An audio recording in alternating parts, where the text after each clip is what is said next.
जय श्री हरि। प्यारे भक्तों, आज आप श्रवण करें भाद्रपद माह में सुनी जाने वाली 9 कथाएं एक साथ। धर्मराज भगवान की कहानी।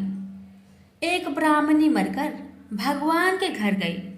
वहां जाकर बोली, मुझे धर्मराज जी के मंदिर का रास्ता बता दो।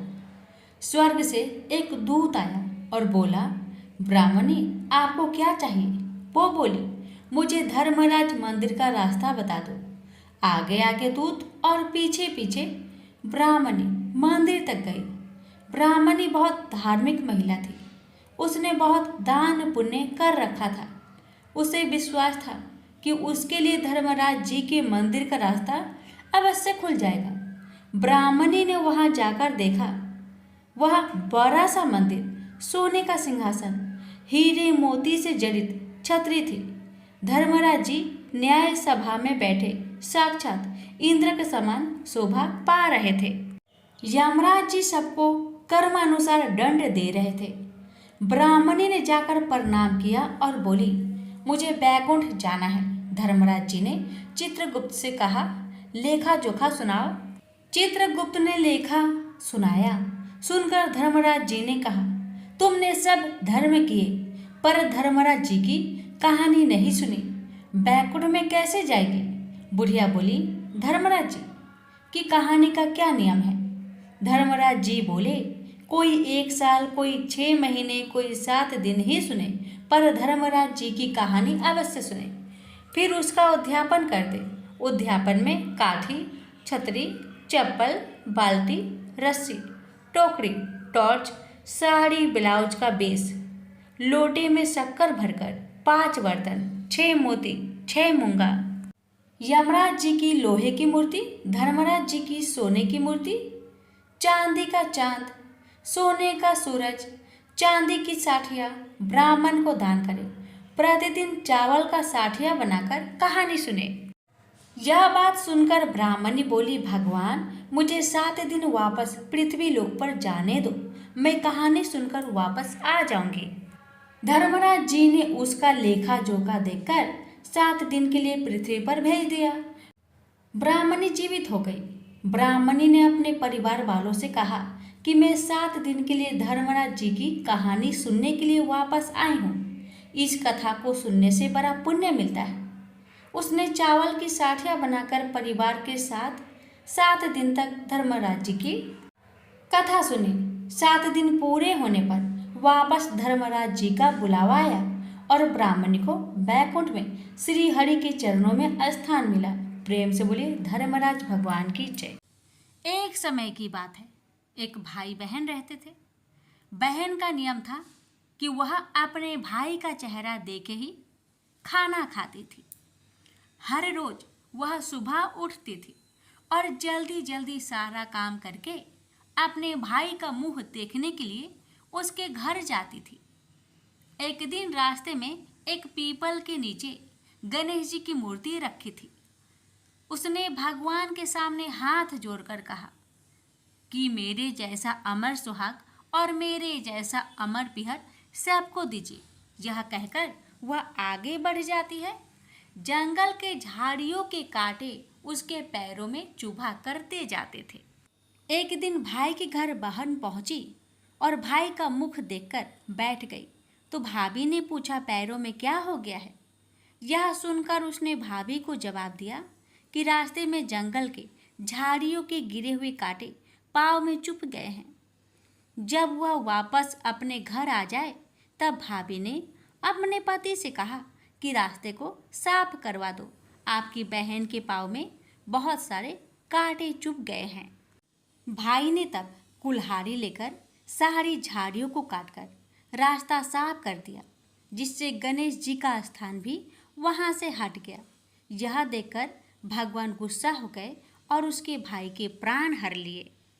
लोग अंतिम संस्कार के लिए जब भाई को ले जा रहे थे तब उसकी भाभी रोते हुए लोगों से कही, थोड़ी देर रुक जाओ, उसकी बहन आने वाली है, वह अपने भाई का मुख देखे बिना नहीं रह सकती, उसका यह नियम है।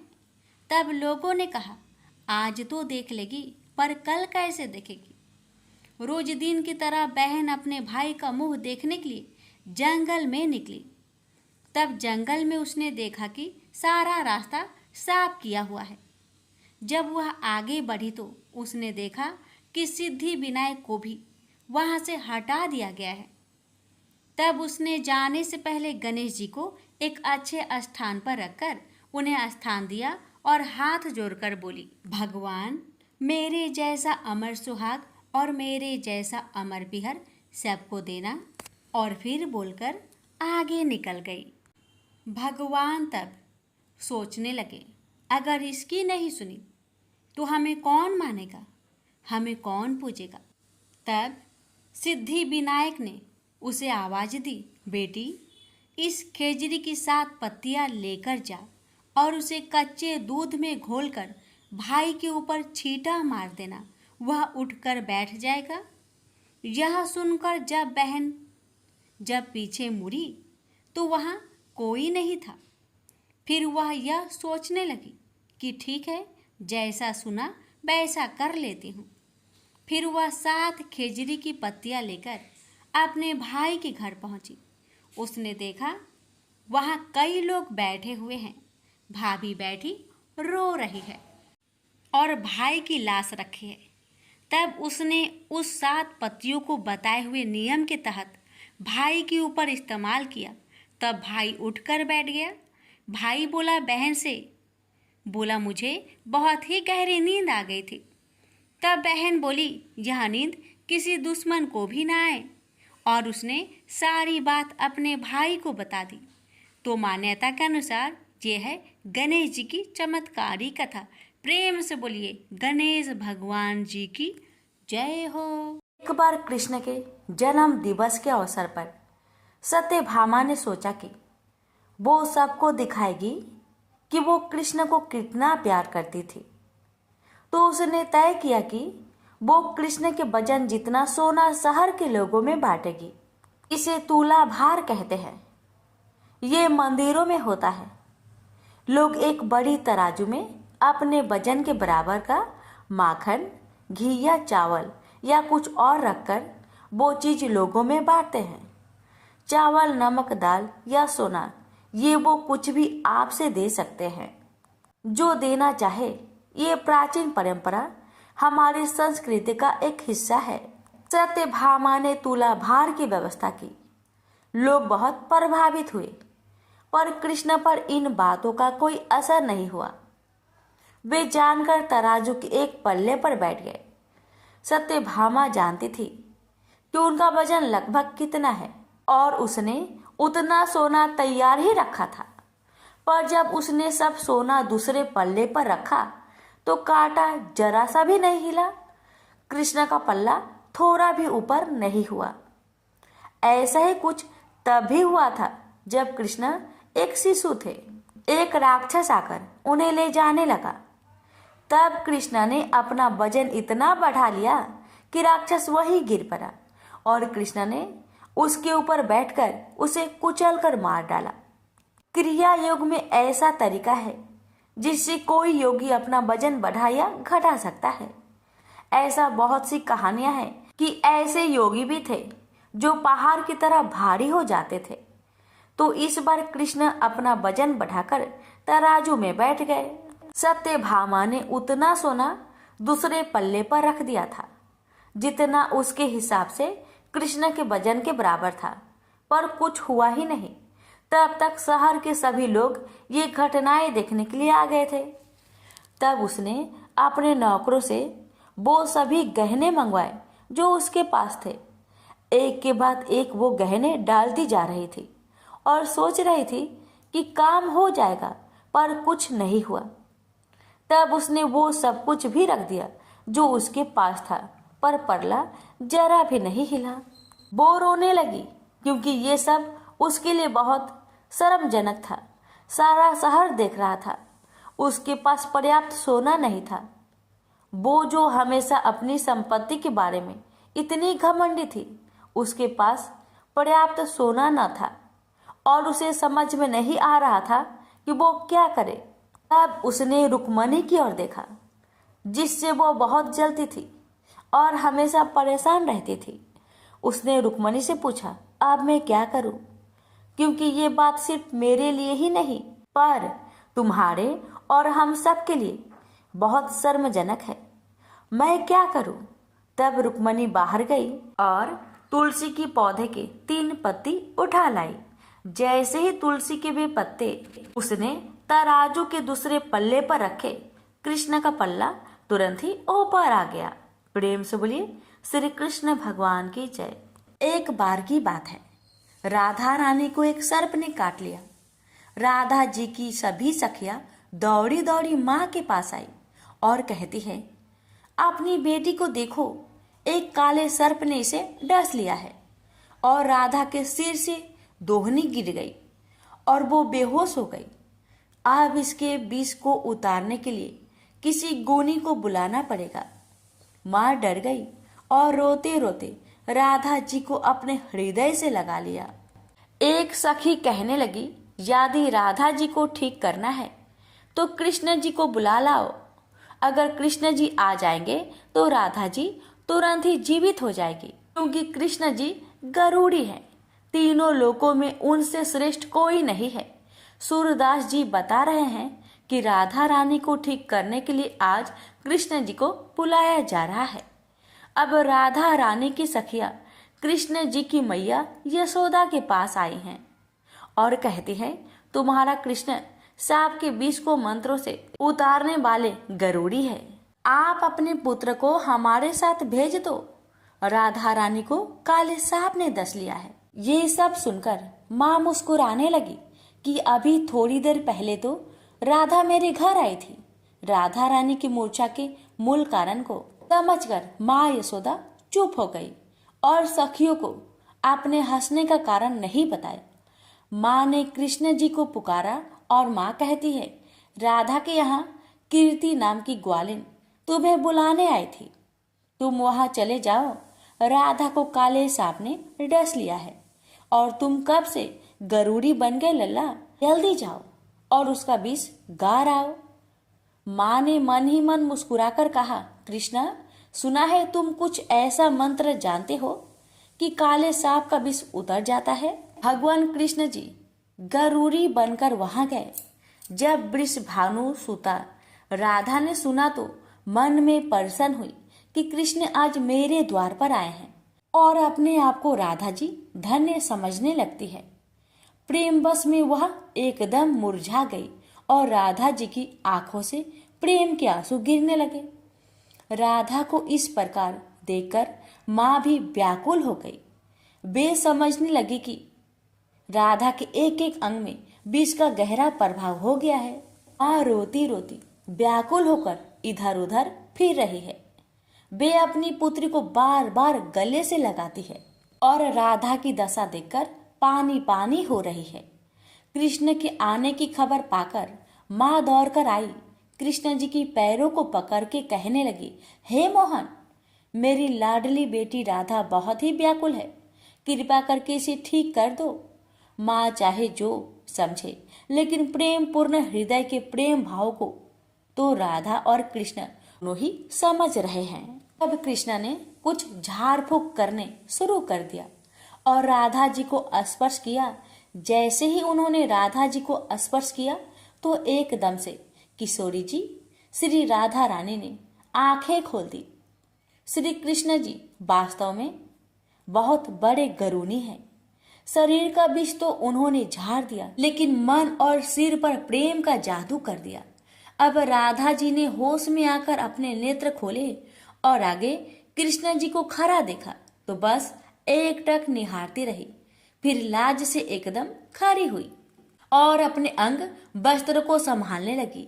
फिर राधा जी अपनी माँ से पूछती है कि आज क्या है, सब लोग इकट्ठे क्यों हैं? माँ ने कहा, राधा, तुम्हें सांप ने डस लिया था और तुम्हें अपने तन मन की सुधि नहीं रह गई थी। माता राधा को बताने लगी कि कृष्ण ने मंत्रों के द्वारा तुम्हारा उपचार किया है। राधा की माँ बार बार कुंवर कन्हैया की बड़ाई कर रही है। माँ ने कृष्ण जी के मुख को चूमा, गले से लगाया और फिर अपने घर भेज दिया। वह कहती है कि माँ यशोदा की कोख धन्य धन्य है। जिससे कृष्ण जैसे सुपुत्र का अवतार हुआ है। इसने तो तुरंत ही ऐसा उपाय कर दिया कि मेरी मरी हुई बेटी को जिंदा कर दिया।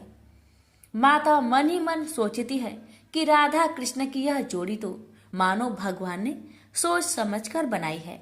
वज्र के घर घर में यह चर्चा चल पड़ी कि कृष्ण जी बड़े ही गरूड़ी है। भगवान ने इस तरह से बहुत सी सुंदर प्रेम लीलाएं ब्रज में की है। प्रेम से बोलिए राधे राधे। नवग्रहों की कथा। किसी गांव में दो भाई बहन रहते थे। एक बार भाई अपनी बहन से मिलने जा रहा था। रास्ते में एक सांप बैठा था जो भाई को डसने को तैयार था। भाई ने सांप से विनती की, तू मुझे मत डस, क्योंकि मैं अपनी माँ का इकलौता बेटा हूँ और अपनी बहन का भी एक ही भाई हूँ। सांप नहीं माना। उसने कहा कि तेरी नवग्रह की दशा चल रही है, मैं तुझे डसूंगा ही। भाई बोला, ठीक है, मुझे डसना ही है तो डस लेना, लेकिन मुझे अपनी बहन से मिलकर आने दे। सांप फिर बोला कि क्या पता तू इस रास्ते से आए कि ना आए, इसलिए मुझे तो अभी डसने दो। भाई ने सांप से कहा कि ठीक है, तुझे मुझ पर विश्वास नहीं तो तू मेरे साथ मेरे थैले में बैठ जा। उसने सांप को अपने थैले में रखा और ऊपर से उस पर फूल पत्ते रख दिए। भाई बहन के घर पहुंचा तो उस समय बहन नवग्रह की कहानी कह रही थी। बहन ने कहा कि भाई तू पहले बैठ जा, पहले हम कहानी कहेंगे फिर दोनों बात करेंगे। बहन ने कहानी शुरू की। जीव की, जानवर की, हाथी की, घोड़े की, भाई बहन की, घर के धनी की, लड़की के जमाई की, देवरानी की, जेठानी की, सास की, ससुर की, संग की सहेलियों की, सबके 9 ग्रह साथ हो जाओ। ग्रह चले 8 पग, बंदा चले 4 पग, सांप बिच्छू भौरे सब आग में जल जाए। कहानी कहकर बहन खड़ी हो गई। बहन ने अब भाई की सुध ली और कहा कि भाई इस थैले में क्या है। भाई बोला, बहन कुछ नहीं लाया हूँ। लेकिन बहन ने जबरदस्ती थैला छीन लिया और जब खोला तो उसमें रखे बेल पत्ते व फूल केले संतरे बन गए और जो सांप रखा था वह हार बन गया। केले संतरे उसने बच्चे को दे दिए और हार खुद पहन लिया। हार पहनकर घर से बाहर आई तो भाई बोला कि बहन तू तो बहुत गरीब थी, फिर यह हार कहाँ से आया। बहन बोली कि हाँ भाई, मैं तो गरीब थी और ये हार तो तू अपने थैले में रखकर लाया है। भाई को आश्चर्य हुआ। उसने कहा कि थैले में तो मैं अपनी मौत का सामान लाया था, ये हार तो मैं तेरे लिए नहीं लाया था। फिर उसने कहा कि मेरे थैले में तो सांप था और तेरी कहानी कहने से यह सांप हार में बदल गया है। भाई बोला कि ये तेरे भाग्य का है, इसे तू ही रख। बहन ने भाई से कहा कि तेरी 9 ग्रह की दशा चल रही है, तू घर जाकर भाभी से कहना कि वह 9 ग्रह की कहानी कहेगी। भाई घर पहुंचा और अपनी पत्नी से उसने कहा कि मेरी 9 ग्रह की दशा चल रही है, इसलिए हम 9 ग्रह की कहानी कहेंगे। भाई पत्नी से बोला, तू कहे मैं सुनूंगा, मैं कहूँ तू सुनना। चावल चीनी के दाने ला, लोटा भर पानी ला। उसकी पत्नी एक लोटे में चावल व चीनी के दाने डाल कर ले आई। कहानी कही। जीव की, जानवर की, हाथी की, घोड़े की, कुत्ते की, बिल्ली की, देवरानी की, जेठानी की, सास की, ससुर की, घर के धनी की, बहन की, भाई की, सबके 9 ग्रह शांत हो जाए। ग्रह चले 8 पग, बंदा चले 4 पग, सांप बिच्छू भौरे सब आग में जल जाए। आज बार, रविवार, सोमवार, मंगलवार, बुधवार, बृहस्पतिवार, शुक्रवार, शनिवार, सातों बार को नमस्कार, धरती माता को नमस्कार, नौ ग्रहों को नमस्कार। जैसे 9 ग्रहों की दशा बहन की भाई की उतारी, ऐसी सबकी उतारना। प्रेम से बोलिए 9 ग्रहों के देवी देवता की जय। अजामिल एक सदाचारी ब्राह्मण था। वह कन्याकुब्ज प्रदेश में रहता था। प्रारंभिक जीवन वह बहुत ही सदाचारी तथा मनोनित्य कर्म करने वाला था। दुर्योग से एक बार वह किसी दासी के प्रेम में पड़ गया और उसे अपनी पत्नी बनाकर रहने लगा। उसकी कुसंगति के कारण उसके विचार दूषित हो गए और दुष्कर्मों से वह अपनी जीविका चलाने लगा। वह लूटपाट तथा हत्या जैसे बुरे कार्य में हमेशा लगा रहता था। दासी से इसके 10 पुत्र थे। उनमें से सबसे छोटे पुत्र से उसे बड़ा मोह था। उसका नाम उसने नारायण रखा था। अक्सर वह उसे हमेशा नारायण नारायण कहकर पुकारता था। उसके अन्य बेटे उसकी कोई परवाह नहीं करते थे तथा वे भी उसी की तरह दुष्ट कर्मों में लगे रहते थे। पत्नी भी नीच संस्कारों की थी, अतः वह भी कभी आजामिल को मना नहीं करती थी कि बुरे और निंदित कर्म मत करो।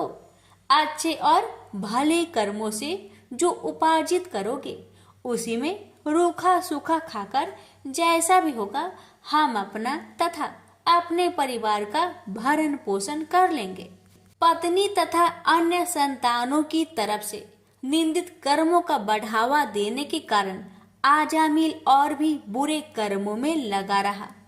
चोरी, झूठ, लूटपाट तथा हत्या जैसे जघन्य कर्मों के साथ वह मद्यपान भी अधिक करने लगा, जिससे उसका स्वास्थ्य भी खराब हो गया।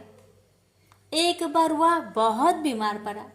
उसकी सेवा के लिए कोई भी न आता था। अब उसे पता लगा कि जिनके भरण पोषण के लिए वह निंदित कर्म करता रहा, वही लोग अब उसे पूछते तक नहीं। बीमारी के कारण वह अशक्त होकर खाट पर ही पड़ा रहता था। उसमें स्वयं उठने बैठने तथा चलने फिरने की शक्ति भी न रही। छोटा बेटा नारायण ही उसकी पुकार सुनकर उसके पास आता और उसकी बात सुनता था, इसलिए वह हमेशा उसको ही नारायण नाम लेकर पुकारता था। उसको असाध्य रोग हो गया था। एक दिन उसे जब आभास हुआ कि अब वह नहीं बचेगा और उसका प्रांत हो जाएगा, तो व्याकुल होकर वह अपने छोटे पुत्र को नारायण नारायण कहकर पुकारने लगा। जब तक नारायण उसके पास नहीं पहुंचा, उसने नारायण नारायण की रट लगाए रखी। नारायण जब उसके पास आया तो जीवन से निराश विहल हो उसके हाथ पकड़कर कहा, नारायण नारायण तू आ गया है। इतना कहते कहते ही उसका प्रांत हो गया। रात होने पर उसके जीव को लेने यमदूत आ पहुंचे और वे आजामिल के जीव को लेकर यमलोक चले जाए। इससे पहले ही बैकुंठ से विष्णु के दूत आ गए और उन्होंने यमदूतों से कहा, आजामिल के जीव को तुम लोग नरक नहीं ले जा सकते। मरते समय इसने कई बार विष्णु को नारायण नारायण कहकर पुकारा था, अतः अब यह जीव स्वर्ग का अधिकारी है। यमदूत हंसकर बोले, इसके सारे जीवन का लेखा जोखा चित्रगुप्त की बही में लिखा है। उसके अनुसार यह पूरे जीवन में हमेशा निंदित और पाप कर्मों में लिप्त रहा है। तुम जो नारायण की बात करते हो, तो यह नारायण के रूप में विष्णु भगवान को नहीं पुकार रहा था। यह तो अपने छोटे बेटे को उसका नाम लेकर बुला रहा था। विष्णु दूतों ने कहा, प्रारंभिक जीवन में यह सत्कर्मी था। एक स्त्री की कुसंगति में पड़कर इसने पाप कर्म किए हैं। इस सब के बाद बेटे के नाम के बहाने ही सही यह हमेशा नारायण नारायण कहता रहता था और अंत समय तो इसने नारायण नारायण कहते अपने प्राण त्यागे। इसलिए यह जीव इतने पुण्य से ही स्वर्ग का अधिकारी है, इसको हम स्वर्ग ले जाएंगे। इस प्रकार आजामिल नारायण नाम की महिमा से स्वर्ग का अधिकारी बना। तो प्रेम से बोलिए जय श्री हरि। हे लक्ष्मी नारायण, आपकी कथा कहने वाले, सुनने वाले, हुक्कार भरने वाले सभी भक्तों पर अपनी कृपा सदा सर्वदा बनाए रखिएगा। तो प्रेम से बोलिए श्री हरि लक्ष्मी नारायण भगवान की जय हो। प्राचीन काल की बात है, किसी राज्य में एक बड़ा प्रतापी और दानी राजा राज्य करता था। वह हर गुरुवार को व्रत रखकर दीन दुखियों की मदद करके पुण्य प्राप्त करता था। परंतु ये बात उसकी रानी को अच्छी नहीं लगती थी। वह न तो व्रत करती थी और न ही दान पुण्य में विश्वास रखती थी। इतना ही नहीं, वह राजा को भी ऐसा करने से मना करती थी। एक समय की बात है, राजा शिकार खेलने के लिए वन में गए। घर पर रानी और दासी थी। उसी समय गुरु बृहस्पति देव साधु का रूप धारण कर राजा के दरवाजे पर भिक्षा मांगने आए। साधु ने जब रानी से भिक्षा मांगी तो वह कहने लगी, हे साधु महाराज, मैं इस दान और पुण्य से तंग आ गई हूँ। आप कोई ऐसा उपाय बताएं जिससे कि सारा धन नष्ट हो जाए और मैं आराम से रह सकूं। इतना सुनकर बृहस्पति देव ने कहा, हे देवी, तुम बड़ी विचित्र हो। संतान और धन से कोई दुखी होता है? अगर अधिक धन है तो उसे शुभ कार्यों में लगाओ, कुंवारी कन्याओं का विवाह कराओ, विद्यालय और बाग बगीचे का निर्माण कराओ, जिससे तुम्हारे दोनों लोग सुधरे। परंतु साधु की इन बातों से रानी को खुशी नहीं हुई। उसने कहा कि मुझे ऐसे धन की आवश्यकता नहीं है जिसे मैं दान दूं और जिसे संभालने में मेरा सारा समय नष्ट हो जाए। तब साधु ने कहा, अगर तुम्हारी ऐसी इच्छा है तो मैं जैसा तुम्हें बताता हूँ तुम वैसा ही करना। गुरुवार के दिन तुम घर को गोबर से लिपना, अपने बालों को पीली मिट्टी से धोना, राजा से हजामत बनाने को कहना, भोजन में मांस मदिरा का प्रयोग करना, कपड़े धोबी के यहाँ धुलने देना। इस प्रकार 7 बृहस्पतिवार करने से तुम्हारा समस्त धन नष्ट हो जाएगा। इतना कहकर साधु के रूप में बृहस्पति देव अंतर्ध्यान हो गए। साधु के अनुसार कई बातों को पूरा करते हुए रानी को केवल 3 बृहस्पतिवार ही बीते थे कि उसकी समस्त धन संपत्ति नष्ट हो गई। भोजन के लिए राजा का परिवार तरसने लगा।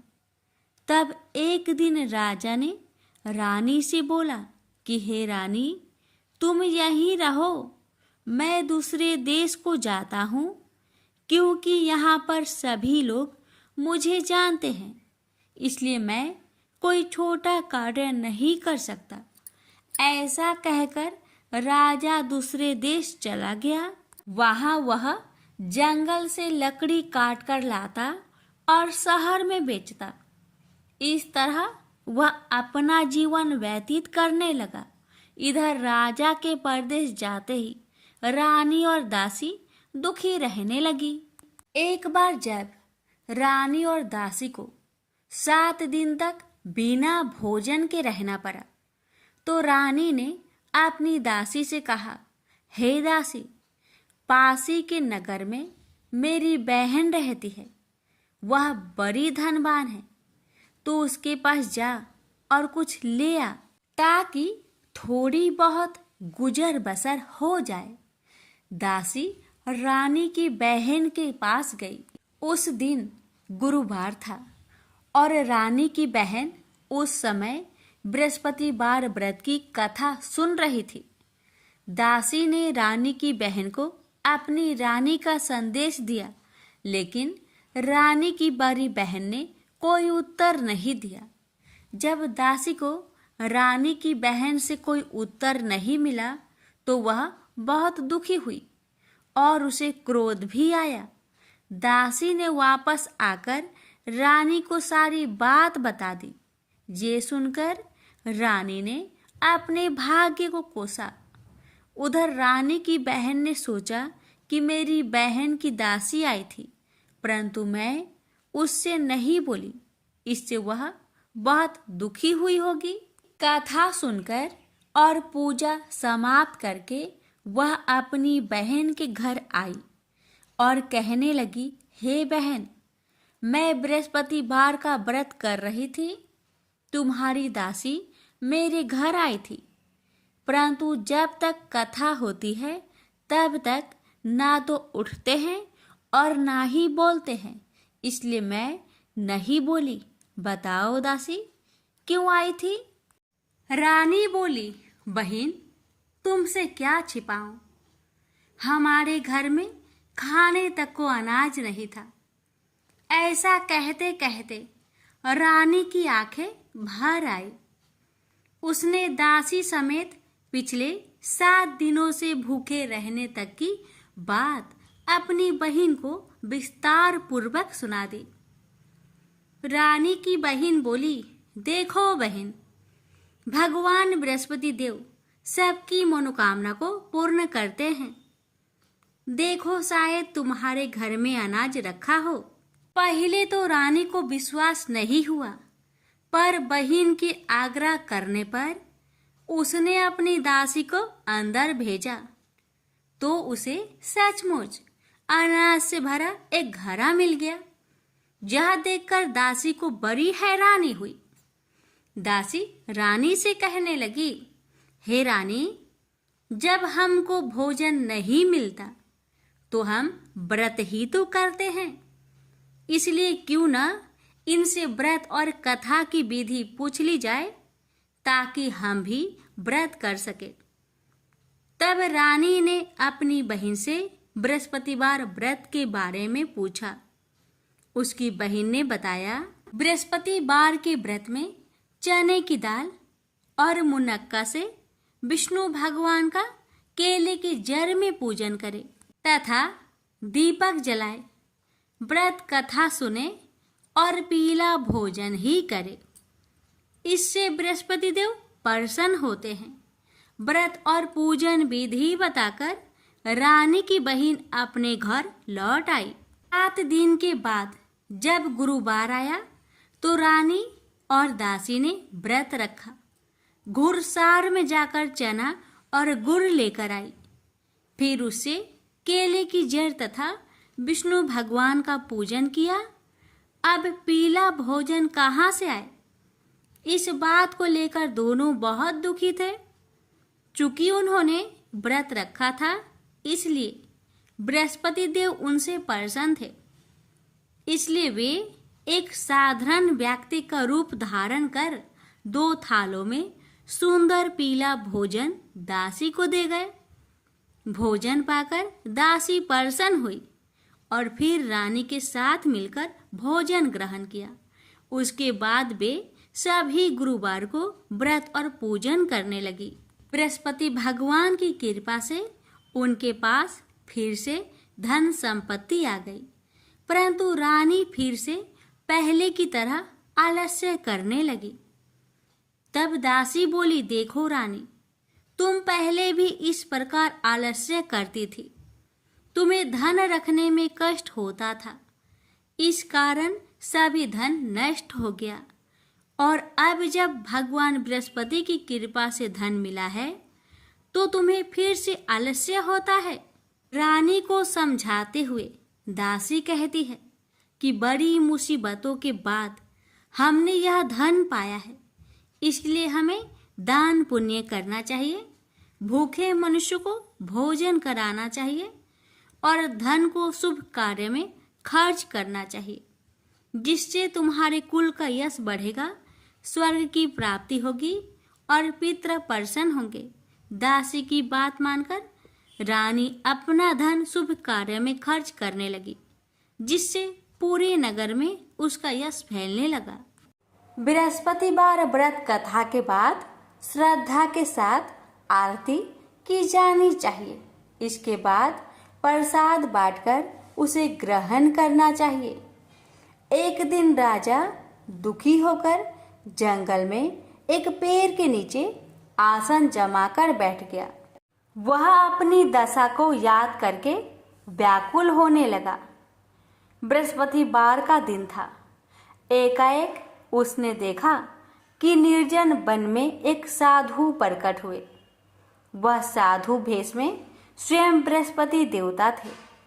लकड़हारे के सामने आकर बोले, हे लकड़हारे, इस सुनसान जंगल में तू चिंता मग्न क्यों बैठा है? लकड़हारे ने दोनों हाथ जोड़कर प्रणाम किया और उत्तर दिया, महात्मा जी, आप सब कुछ जानते हैं, मैं क्या कहूँ? यह कहकर रोने लगा और साधु को अपनी आत्मकथा सुनाई। महात्मा जी ने कहा, तुम्हारी स्त्री ने बृहस्पति के दिन बृहस्पति भगवान का निरादर किया है, जिसके कारण रुष्ट होकर उन्होंने तुम्हारी यह दशा कर दी। अब तुम चिंता को दूर करके मेरे कहने पर चलो तो तुम्हारे सब कष्ट दूर हो जाएंगे और भगवान पहले से भी अधिक संपत्ति देंगे। तुम बृहस्पतिवार के दिन कथा किया करो। 2 पैसे के चने मुनक्का लाकर उसका प्रसाद बनाओ और शुद्ध जल से लोटे में शक्कर मिलाकर अमृत तैयार करो। कथा के पश्चात अपने सारे परिवार और सुनने वाले प्रेमियों में अमृत व प्रसाद बांटकर आप भी ग्रहण करो। ऐसा करने से भगवान तुम्हारी सब मनोकामनाएं पूरी करेंगे।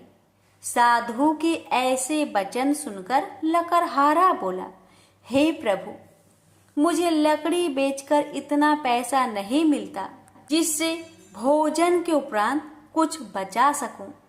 मैंने रात्रि में अपने स्त्री को व्याकुल देखा है और मेरे पास कुछ भी नहीं जिससे मैं उसकी खबर मंगा सकूं। साधु ने कहा, हे लकड़हारे, तुम किसी बात की चिंता मत करो। बृहस्पति के दिन तुम रोजाना की तरह लकड़ियां लेकर शहर को जाओ। तुम्हारे रोज से दुगुना धन प्राप्त होगा, जिससे तुम भली भांति भोजन कर लोगे तथा बृहस्पति देव की पूजा का सामान भी आ जाएगा। इतना कहकर साधु अंतर्ध्यान हो गए। धीरे धीरे समय व्यतीत होने पर फिर वही बृहस्पतिवार का दिन आया। लकड़हारा जंगल से लकड़ी काटकर किसी शहर में बेचने गया। उसे उस दिन और दिन से अधिक पैसा मिला। राजा ने चना गुड़ आदि लाकर गुरुवार का व्रत किया। उस दिन से उसके सभी कलेश दूर हुए। परंतु जब दोबारा गुरुवार का दिन आया तो बृहस्पतिवार का व्रत करना भूल गया। इस कारण बृहस्पति भगवान नाराज हो गए। उस दिन उस नगर के राजा ने विशाल यज्ञ का आयोजन किया तथा शहर में यह घोषणा करा दी कि कोई भी मनुष्य अपने घर में भोजन न बनावे, न आग जलावे। समस्त जनता मेरे यहाँ भोजन करने आवे। इस आज्ञा को जो न मानेगा उसे फांसी की सजा दी जाएगी। इस तरह की घोषणा संपूर्ण नगर में करवा दी गई। राजा की आज्ञा अनुसार शहर के सभी लोग भोजन करने गए, लेकिन लकड़हारा कुछ देर से पहुंचा, इसलिए राजा उसको अपने साथ घर लिवा ले गए और ले जाकर भोजन करा रहे थे तो रानी की दृष्टि उस खूंटी पर पड़ी जिस पर उसका हार लटका हुआ था। वह वहां पर दिखाई नहीं दिया। रानी ने निश्चय किया कि मेरा हार इस मनुष्य ने चुरा लिया है। उसी समय सिपाहियों को बुलवाकर उसको कारागार में डलवा दिया। जब लकड़हारा कारागार में पड़ गया और बहुत दुखी होकर विचार करने लगा कि ना जाने कौन से पूर्व जन्म के कर्म से मुझे यह दुख प्राप्त हुआ है, और उसी साधु को याद करने लगा जो कि जंगल में मिला था। उसी समय तत्काल बृहस्पति देव साधु के रूप में प्रकट हुए और उसकी दशा को देखकर कहने लगे, अरे मूर्ख, तूने बृहस्पति देव की कथा नहीं करी, इस कारण तुझे दुख प्राप्त हुआ है। अब चिंता मत कर, बृहस्पतिवार के दिन कारागार के दरवाजे पर 4 पैसे पड़े मिलेंगे। उनसे तू बृहस्पति देव की पूजा करना, तेरे सभी कष्ट दूर हो जाएंगे। बृहस्पति के दिन उसे 4 पैसे मिले। लकड़हारे ने कथा कही। उसे रात्रि को बृहस्पति देव ने उस नगर के राजा को सपने में कहा, हे राजा, तुमने जिस आदमी को कारागार में बंद किया है वह निर्दोष है, वह राजा है, उसे छोड़ देना। रानी का हार उसी खूंटी पर लटका है। अगर तू ऐसा नहीं करेगा तो मैं तेरे राज्य को नष्ट कर दूंगा। इस तरह रात्रि के सपनों को देखकर राजा प्रातः काल उठा और खूंटी पर हार देखकर लकड़हारे को बुलाकर क्षमा मांगी तथा लकड़हारे को योग सुंदर वस्त्र आभूषण देकर विदा कर दिया। बृहस्पति देव की आज्ञा अनुसार लकड़हारा अपने नगर को चल दिया। राजा जब अपने नगर के निकट पहुंचा तो उसे बड़ा आश्चर्य हुआ। नगर में पहले से अधिक बाग, तालाब, कुएं तथा बहुत सी धर्मशाला, मंदिर आदि बन गई है। राजा ने पूछा, यह किसका बाग और धर्मशाला है? तब नगर के सब लोग कहने लगे, यह सब रानी और बांदी की है। तो राजा को आश्चर्य हुआ और गुस्सा भी आया। जब रानी ने यह खबर सुनी कि राजा आ रहे हैं तो उन्होंने बांदी से कहा कि हे दासी, देख, राजा हमको कितनी बुरी हालत में छोड़ गए थे। हमारी ऐसी हालत देखकर वह लौट न जाए, इसलिए तू दरवाजे पर खड़ी हो जा। आज्ञा अनुसार दासी दरवाजे पर खड़ी हो गई। राजा आए तो उन्हें अपने साथ लिवा लाई। तब राजा ने क्रोध करके अपनी रानी से पूछा कि यह धन तुम्हें कैसे प्राप्त हुआ?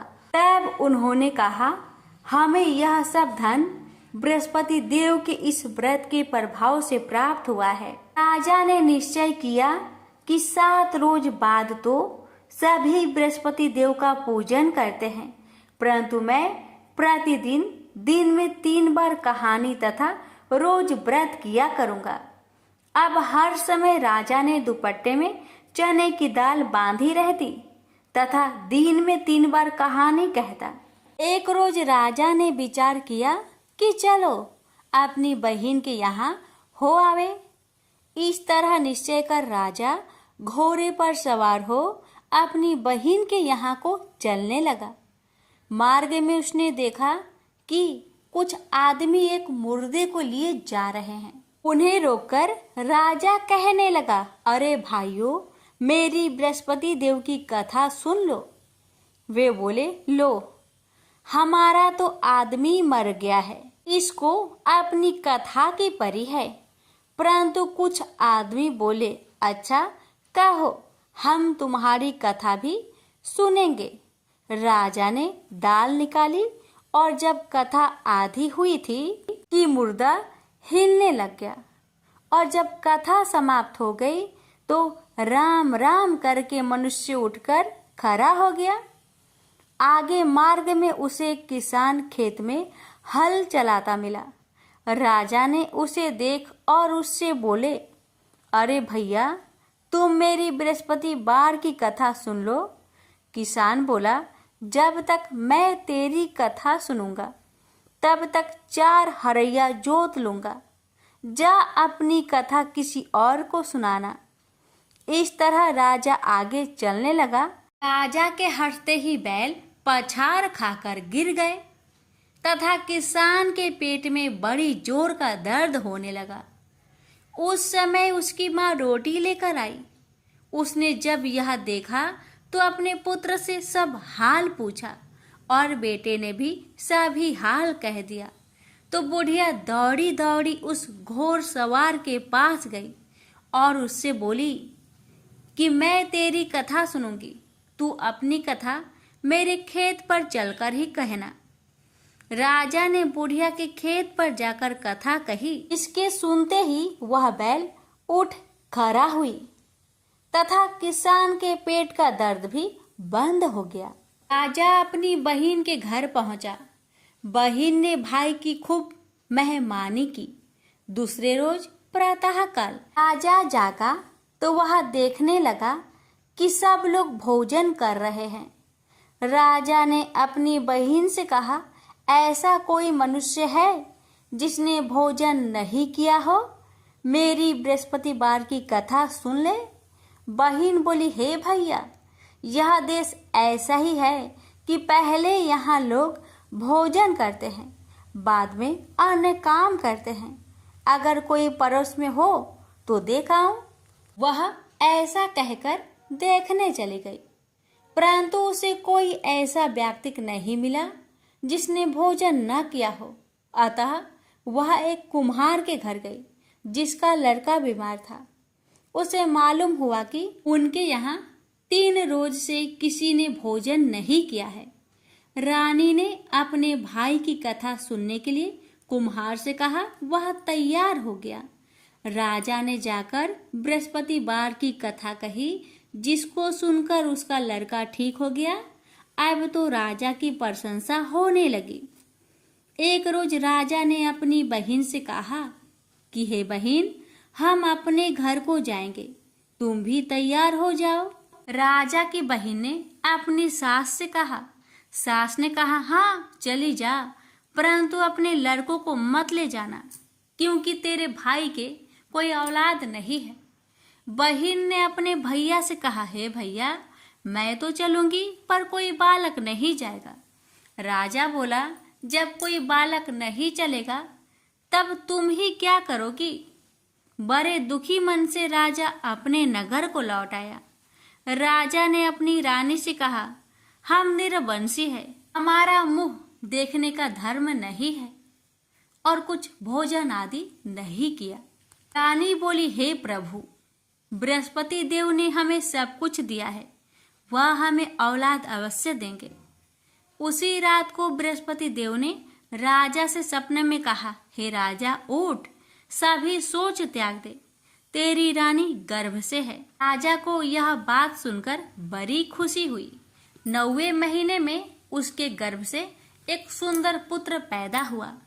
तब राजा बोला, हे रानी, स्त्री बिना भोजन के रह सकती है, पर बिना कहे नहीं रह सकती।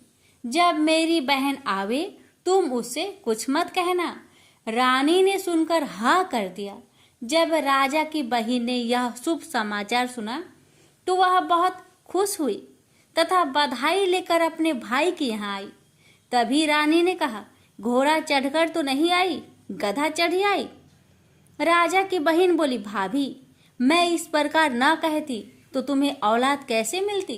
बृहस्पति देव ऐसे ही हैं, जैसी जिसके मन में कामनाएं हैं सभी को पूर्ण करते हैं।